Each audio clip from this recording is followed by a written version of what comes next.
in the Quad Cities has issued a severe thunderstorm warning for southeastern Stephenson County in northwestern Illinois until 1:30 a.m. At 1:06 a.m., a severe thunderstorm was located over Baileyville, 47 miles southeast of Freeport, moving east at 20 miles per hour.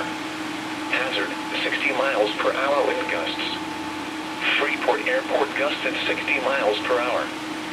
Source, automated weather equipment. Intact, expect damage to roofs, siding, and trees. This severe thunderstorm will be near German Valley and Rydot around 1:10 a.m. Other locations impacted by the severe thunderstorm include Alberta's airport and Stephenson County Fairgrounds. For your protection, move to an interior room on the lowest floor of a sturdy building. To report severe weather, contact your nearest law enforcement agency.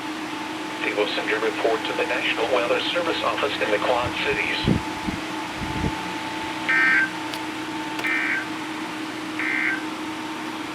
This is Noah's weather.